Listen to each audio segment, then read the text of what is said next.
I would say whoever feels you have the most burning sense of needing to unload, that's the person I'll call on first. If you feel you need to share something because it's really on your mind, here's your chance. Who would like to go first? Can I speak first? This is Nadia. Hi, Nadia. Sure. Okay, I read something this morning that made me hopping mad. Apparently, the rulers of the world, the billionaires, are planning something more wonderful than they have been planning before to enslave all of us. They call it the new reset. How many of you have heard about the new reset? No. Okay, someone has heard about it. These are the billionaires who meet in Davos once a year and plan how they're going to enslave us. But now they have a new lingo, called a sort of greenwashing. And they're planning to enslave us some more by implanting technological chips into our bodies to make sure that we are towing the line and doing what they want. And they're trying to control us technologically. I think the one who speaks very well to that problem is Yuval Noah Harari. How many of you have heard of Yuval Noah Harari? Only one person? No, several people have put hands up. I see 3 or 4 hands. Okay. Okay, so you should all read the book by Yuval Noah Harari, who has become internationally very well known. He wrote recently a book. First he wrote Sapiens, about Homo sapiens. The book became very famous, and then last year or the year before, he wrote another book, 21 Lessons for the 21st Century. And his biggest fear is that we're going to be controlled technologically by the powers that be. You can go on YouTube. If you go on YouTube and just click Yuval Harari, you will find a lot of conferences that he gives on many topics. The new reset, we have to read more about it, is what the billionaires are planning for us, and it's quite scary. George Orwell predicted this would happen, and it is happening. Anybody else want to speak to that? I don't know a thing about it. Thank you, Nadia, for reminding us of Yuval. I'm interested in the Davos set.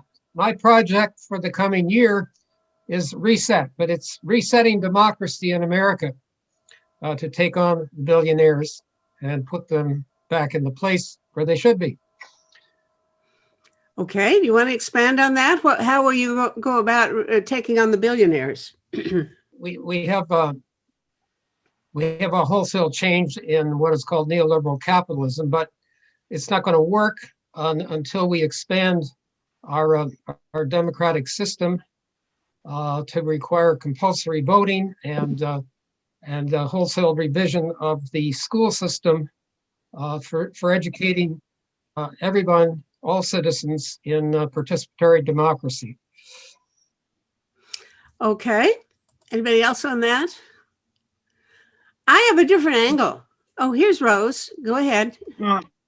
Well, I've heard of Harari. I've read a couple of his books as well, and I agree that what the billionaires have planned is scary and worrying. I have a book coming out called Mind Abuse, Media Violence and a Threat to Democracy. It should be out in another month or two, and I discuss some of the things that are in it that I think are concerning us all. And I wouldn't for a moment suggest I have a blueprint for avoiding the billionaires, but to some extent, given the emphasis on a green recovery and the need to address inequality and so on, that's so topical right now, and perhaps I'm overly optimistic, but I'm certainly encouraged by what I hear from our Prime Minister Trudeau and Finance Minister Krista Freeland. It seems to me that in the final analysis, if we're going to address the immediate crises, which is climate change and the short window of opportunity left to respond to it, that we're going to have to engage the financial community and dare I say it, trust them somewhat. You've got Mark Carney and Brookfield Investments and so on, who are, it seems to me, rising to the occasion somewhat in redirecting and investments of one kind or another into renewables. So can we do without the billionaires? I guess that's my point. Yes, Absolutely. absolutely. We can do it without the millionaires. We can do without the millionaires because they are the cause of the problem. They are not the solution. They are the problem. They are not paying their fair share of taxes. We had the golden, they call it the golden period right after the Second World War, when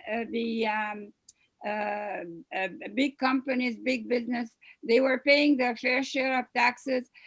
They were taxed at 91% after the Second World War, and they kept bringing down their contribution, bring it down. Now it's down to 15%, and even that they're not paying. Even the 15%, they're hiding their profits in tax havens where the government can't reach them, and they're not paying their fair share. Oh, And I know. I'm well aware they're not paying their fair share. if you want to know what's happening in Ottawa, read Linda McQuaig's books. The Trouble with Billionaires is one, and she wrote read it. I've read them both. Yeah, well, in that case, you know very well that instead of Trudeau borrowing money, which we've always done for infrastructure, we have always done that, borrowing money from our own Bank of Canada for infrastructure. He went to Davos where he met Larry Fink, who is a big investor in trillions of dollars.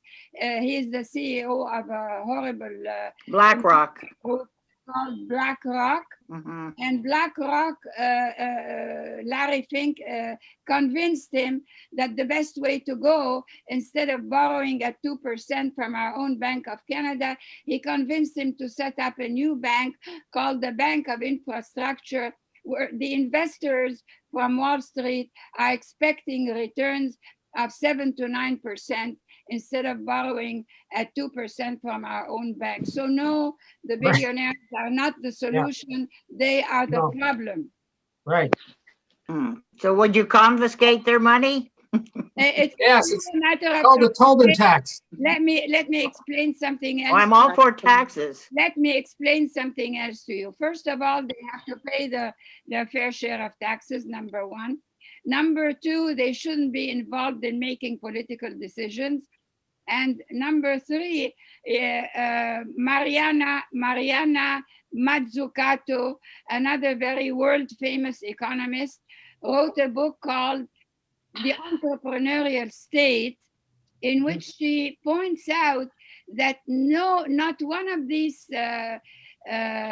people who have become millionaires and made a lot of money, like Elon Musk, let's say, Elon Musk, the money that was used for research is government money. They took government money for research, and yet when they become billionaires, they give nothing back to the societies that made them billionaires. Amazon doesn't want to even give a few days of sick leave to his employees. So no, the millionaires are not the solution. They are the problem. Yeah, well, it's a good point, Natty. I have the Matsukuti book. I think her advice, in effect, is to charge royalties by the U.S. Department of Defense, which has created all of the technology over the last 30 years at a massive amount of money. So charge the billionaires the royalties for using the technology, which is another way of taxing. But the other problem with the billionaires is the corporate sector in the United States now. 1/3 of corporate income is the equivalent of the external pollution costs that are created by American industry. So it shows you, just in order to pay their fair share, their taxes should be at least at 33%. And I think they were closer to 50 after the war. Yeah, two things. One, I think that I heard that states with progressive tax systems have fared better than those with more regressive tax systems through the pandemic months so far. I don't know if anyone on this call knows more details about that or also heard that.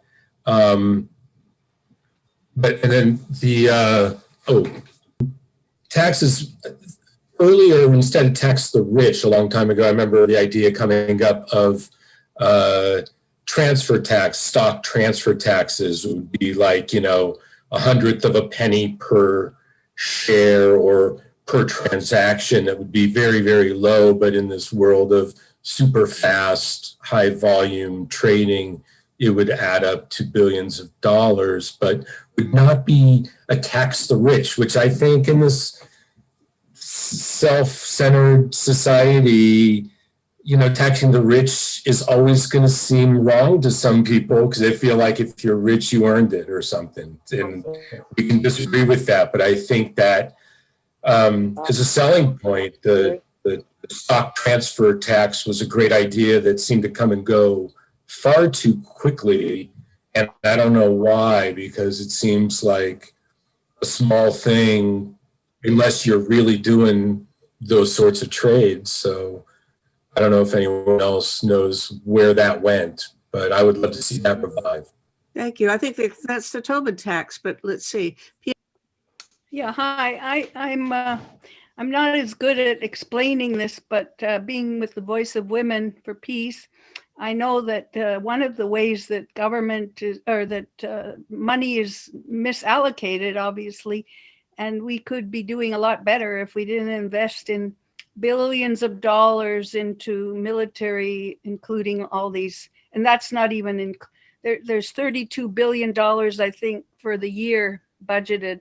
That doesn't include the fighter jets that are going to cost $19 billion or something. And Canada's spending millions of dollars doing crazy things, like they actually have a seat at the table in Washington where to discuss what kind of fighter jets are the best ones. I don't know the details, but all I know is they're paying like $15 million a year to sit at this table. Canada wants to be amongst the big players, and for that we have to spend all this money on all this, this military empire, whatever. We want to be part of it. So I'm advocating that we give more time to discussing that when we get a chance out in the media, writing letters, telling people what's going on, because obviously the government isn't really going to tell us, these figures are available, all available. And we have people who, like Tamara, who's written a lot about it and can give us the facts, but the general public won't hear them. So it's unfortunate. Greetings and hi, Matt. I've been trying to get a Sunday afternoon free to be on here for a long time. I believe that the Tobin tax, which was that little tax that was mentioned as a tiny percentage of trading, financial trading, was actually passed by the last Chrétien legislature and then died on the floor because there was a federal election shortly thereafter. And I believe that we should still be trying to go in that direction where we start to dismantle some of the types of trading that goes on Wall Street. If we don't, ultimately, I think we're going to have a revolution, and it'll be not very pleasant. Mm-hmm. Thank you. Who's next? Well, we know that the military is programmed to do all sorts of dreadful, destructive things. That's what they are for, to kill people, and the money that they spend to do it is appalling. And the thing is, this year, the military has been called to do something positive when they come in to do the vaccinations and look after the rolling out of the vaccination serums and so on.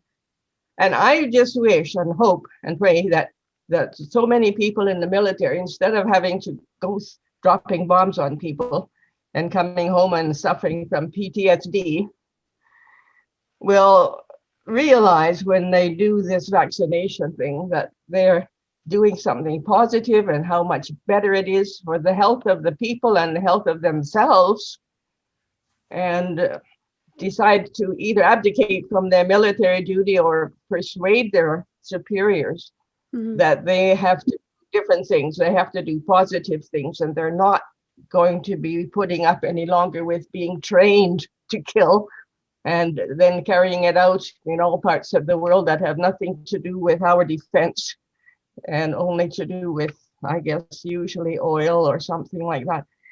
So that's what I think might be something good could come out of this COVID. If it does, then thanks be to God for that. Yeah. All right. Thank you, Mary. Alan Haber. Hi. I'm pleased to share a screen with my friend namesake Jim from California. And no, we're not blood brothers, but in the heart we are. Hi, Jim. The thought I want to put in is that on one way we can think of what policies might be marginally beneficial, but I think our situation is that the entire system is dysfunctional. And our vocabulary has to be more about system change rather than policy innovation. And since at least 1913, but maybe before that, when the banks began to consolidate their control of the economy, and we have the Federal Reserve and we have Wall Street, the whole system has put the people in a system of debt and exploitation, and we need a different monetary system. And I think in practical terms, we need to go back to or reestablish the public banks that are not part of the Wall Street, but actually are more sovereign to the different states or communities. I know California has now put forward a legislation on public banks. Michigan is trying to do that. North Dakota was the only state that really survived the 2007-8 depression because its money was in a public bank and not in Wall Street. So some disinvestment from Wall Street, same as disinvestment from the military industries. There are 26 corporations that create the entire nuclear weapons system. And how many of our pensions and state and city governments and so on are invested in those 26? Now they're all lawbreakers since the test ban, nuclear weapons prohibition treaty coming into effect in a couple of weeks. And we should have to get our governments out of trade with the lawbreakers. So some sense of disinvesting and creating a system of that the people actually control. I would say in our town, the work that we are doing is trying to reclaim the commons as a center of town, and how to develop the economies of mutual aid and support among people that is not mediated through either the government or the corporations. the Is that commons Ann that has Arbor? been Is that in Ann Ann Arbor, Arbor? Michigan. Uh-huh. Ann Arbor, Michigan, yes. So I think reclaiming the commons in the sense that there are resources that belong to everyone,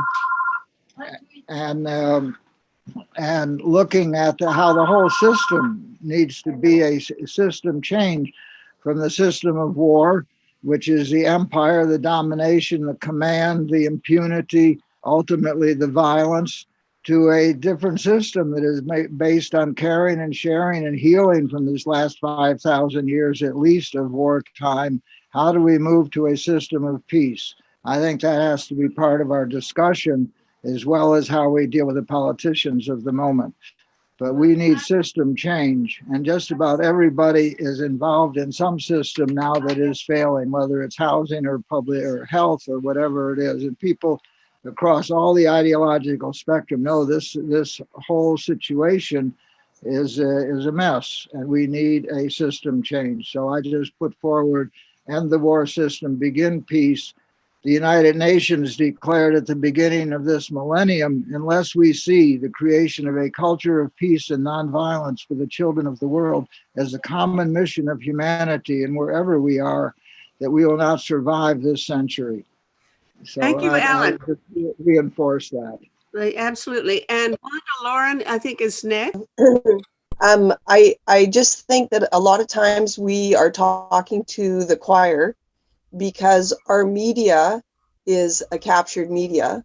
It is wealthy people who want to keep the status quo, and we as citizens of the world can help bring change if we support media who are not the mainstream media, who are trying to keep the status quo. So I think of a couple of media magazines online that I support, because and I don't think our government should rescue the big media, because they are a problem. They are giving us news that promotes the war, the global financial system. They support all of that, and we don't hear another story. And the only time that people hear the other side, the story, is us, the choir, who go to our little media outlets, and that the big media is captured by the rich. I'll have to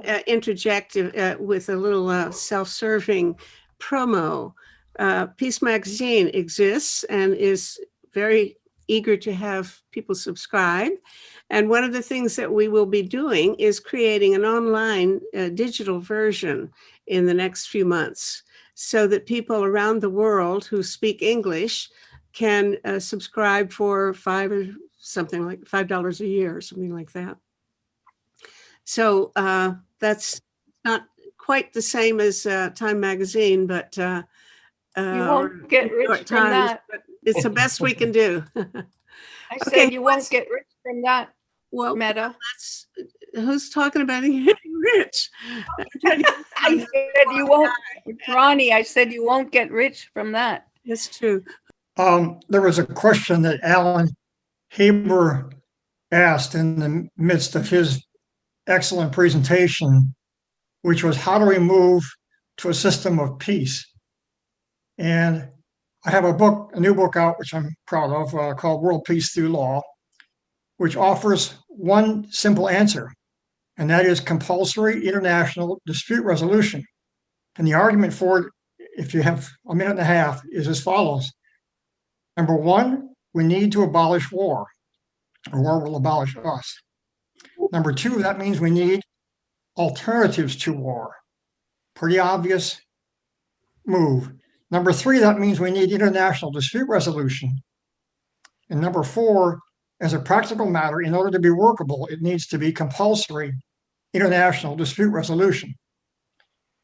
And I could go on, what's going to make it compulsory, and that is a strong international norm, making it so.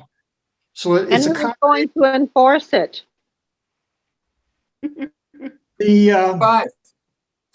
Well, you'd need to have a UN peace force, and it would have to be controlled in a fairly careful manner. It's been discussed by commentators for many decades. I have a suggestion in my book for a combination of weighted voting and what's the term I'm looking for? Anyway, it could be done. It would be very similar in a way to what we already have in some ways in the Security Council, which is, of course, so far been fairly dysfunctional. Thank you, But- Jim. Now let's go on to Suba Churchill, and you must unmute, Suba. Thank you very much for this opportunity. I'm participating from Nairobi, Kenya, and I'm glad to be participating in this for the first time, an exciting topic indeed. Just wanted to share our concerns as a developing country. I'm a trainer in nonviolent methodologies for fighting for social justice and human rights, and one of the strongest believers in peaceful means of bringing about change. And this topic for us is relevant to the extent that in the current financial year alone, 2020-2021, Kenya as a country will be required to pay over 9.04 billion in US dollars in interest alone accruing from public debt, which at the moment stands at 6.7 trillion as at the end of June 2020. And a lot of these debts are borrowed, of course, from developed countries like Canada, US, UK, the Eurobond is in vogue, and invested in, purchasing military equipment that do not directly benefit the people at the expense of environmental conservation and ensuring that, poverty is eradicated in the country. And the public debt figure is equivalent to about 66% of the gross domestic products. And as we speak now, and in the context of COVID-19, this situation has been compounded by the COVID-19 pandemic that has left the country in a more precarious situation, eroding all the gains that we have made as a people in the fight against poverty. As you all know, Africa is struggling to feed its own people, struggling against ignorance, struggling against treatable diseases. And so for us as a developing country in East Africa, we find this topic very, very useful because it enables us to gain perspectives that will enable us to overcome these social maladies that still afflict our people. Thank you very much. Thank you. Welcome to North America. I want in 2012, my husband and I gave the lecture, the annual lecture at the Canadian yearly meeting, Quakers, on war as a disease.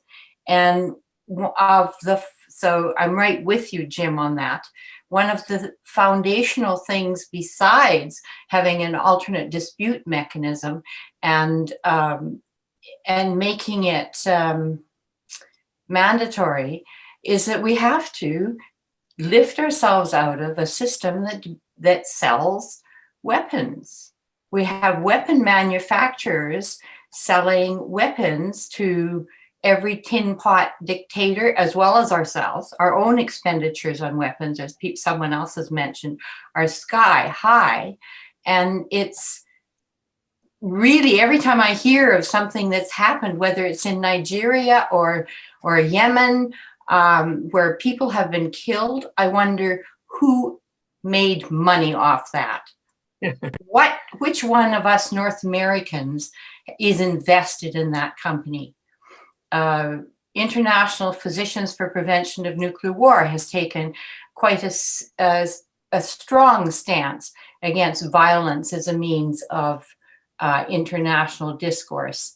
And I think that, and we also have taken the position that the sales in arms and the failure of the Arms Trade Treaty to cover as much as it could have is going to continue to have us contributing to wars around the world. Thank you. Thanks. Volker, give us the word from Germany. Hi, Meta. Hi to all together. It's a great honor to be with you tonight. Thank you very much for the invitation. Yeah, from my position, Meta, you know me for over 35 years. I'm an old peace activist, as you know. I really agree with all your comments written in the chat and given in your speeches. From my standpoint, it's an ongoing scandal that we spend so much money into this armament and for weapons. It's unbelievable. And the question is, what can we expect in the next year or in the next years? In the moment, everybody is pushing the NATO members, especially here in Germany, to raise our investments for defense and for weapons from 1.3% until 2%. And it's almost to double the expenses for weapons. And the consensus in our politics, in our parties, is that we should agree to increase this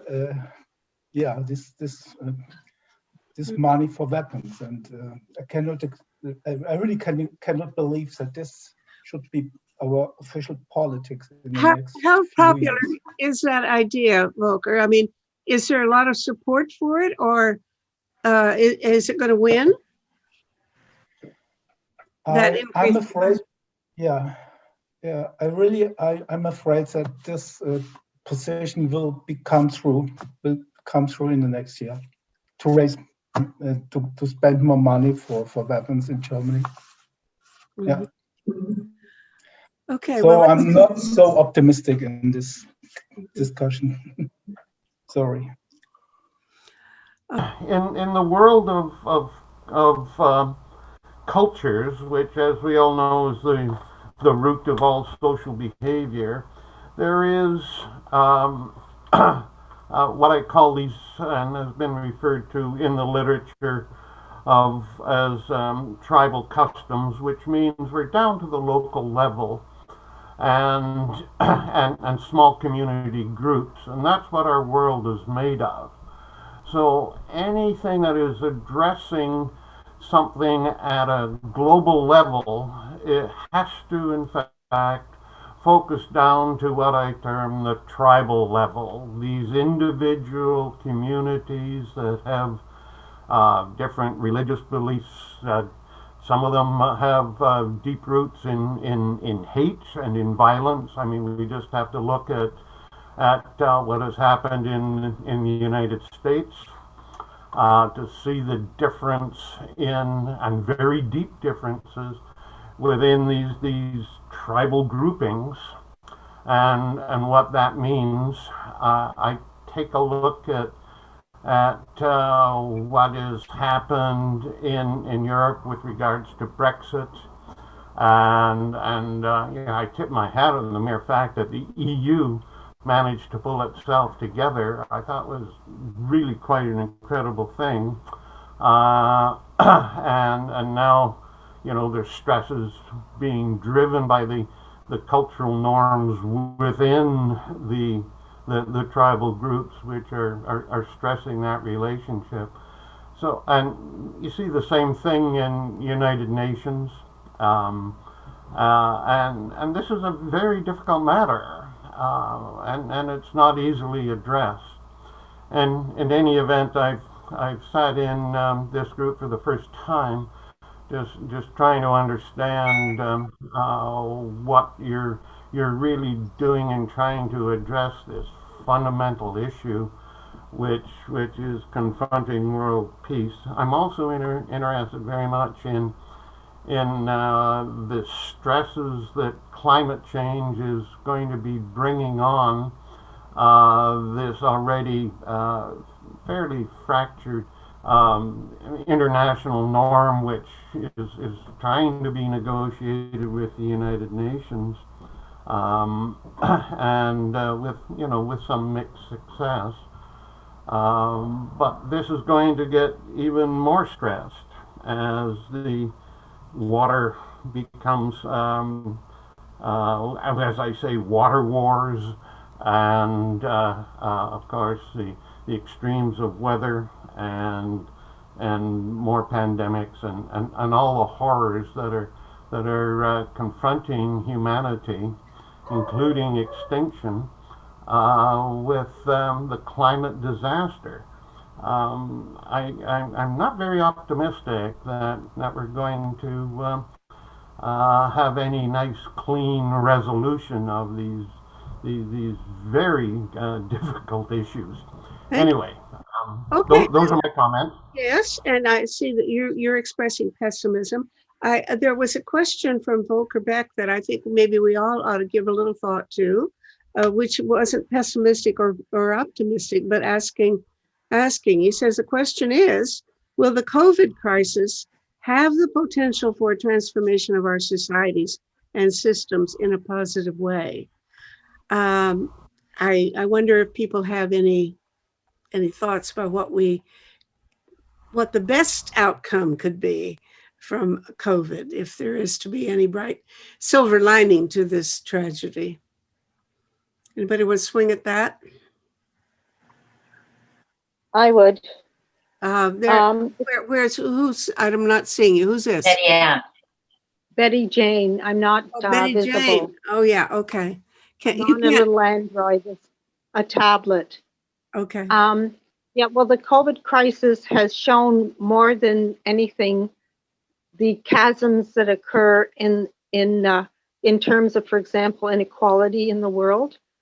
A lot of the crises, the sub-crises that have occurred, the fact that racism was exposed and is being exposed, and people are taking things into their own hands, tribalism or not, whatever you call it, is a product. And also, I feel as a microbiologist that vaccination is going to take at least 3 months before it kicks in. And I feel that big pharma should have been investing in treatments for COVID-19 rather than vaccines. Plus, I feel that eco-socialism is called for. The military is the highest polluter in the world. So the military should be cut back from that point of view. And in terms of Canadian politics, I must comment when I was watching TV and Chrystia Freeland gave her statement with regard to whether the borders should be closed or not during the first wave. Her comment was, let Pompeo decide, which goes a lot about the relationship between Canada and the States. Thank you. Oh, that's interesting. Okay. That we're all globally connected, that these are global problems, whether it's climate, nuclear weapons, pandemics, and all the others that you have put in, radiation, cyber warfare, et cetera, that you've elicited in how to save the world in a hurry, Meta. So I think the pandemic has certainly shown that. The question is anybody listening? And I think, unfortunately, whenever there's a crisis, the government calls in the army, which is totally unsuited for solving these problems. So calling in the army to go into the nursing homes is ridiculous. Because these people know nothing about nursing homes. Number two, what's been demonstrated is that the government has not even provided those soldiers with the proper equipment. They were just given surgical masks, and as a result, over 50 of them have come down with COVID. Actually, certainly probably many more, because they weren't given even the proper personal protective equipment. And they also all have PTSD. PTSD is rampant. Correct, yes. And I think this is the other trouble, is that decisions, despite what the government is saying, are being made by politicians and the lack of supply.